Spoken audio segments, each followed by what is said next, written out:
Yeah, absolutely. And I think the clip that you showed of Nigel was a little bit unfair because he's also very much on the record of saying that we must take in refugees, and he's talking about thousands of refugees. Well, hold on, he said we'll take them in as long as they're Christian. Oh, so they don't count? They're not important? No, that's not what I said at all. If you take in refugees, you don't start giving religious tests before you let them in. I think the issue is really that there are... Well, that's the issue. There are other countries that could take those people in. The Christian minority in these countries are bitterly persecuted, horribly persecuted, and they really don't have anywhere else to go. Well, hold on. If you're a Shia Arab fleeing Syria, where would you go?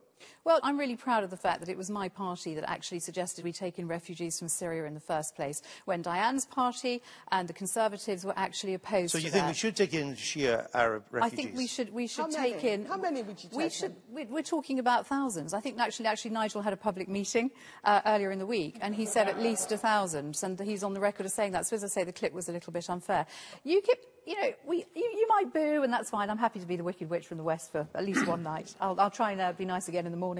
But we do take our commitments to refugees seriously. Michael, and this idea that we would not somehow fulfil in government our commitments to the UN is nonsense. Absolute nonsense.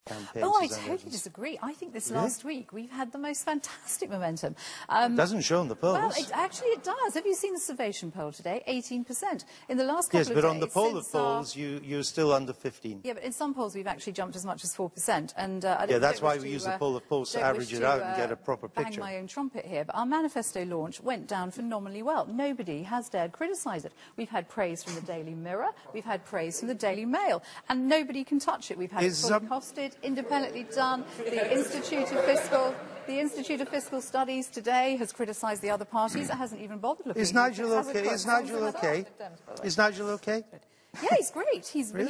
He was on telly last night, wasn't he? And he said he's got his Tigger back, and he certainly has, I think. He may look okay, bouncing around all over the place. In Thanet South? Are you confident he's going to win? Absolutely, very confident indeed. But the polls don't show that. Well, and he has said, and this is invigorating people to go out and vote against him, that if he loses in Thanet South, he will step down as leader. Well, he's not going to lose in Thanet South, and isn't it interesting, Diane, to have a leader who actually recognised that, you know, if he fails, he's got responsibilities, unlike yours, I would argue. South? Sorry? When were you last in Thanet South? I haven't been there for about 3 weeks now. Well, I was there last Friday, and I'm telling you, Nigel Farage is losing. Well, I think absolutely. I don't know who you were talking to. All right. I don't know who you were talking to. Michael, we'll soon see, won't we? But I disagree, Michael, and the evidence I've got is that he's doing extremely well. He's winning, and you know, there's this shy okay, we'll see. We haven't got long. We haven't got long to go. That we've had here, a lot of people actually in the polls don't want to admit they're voting UKIP because they get this kind of reaction. Michael, that's your problem, isn't it? Is it that what has been wrong with the Tory campaign?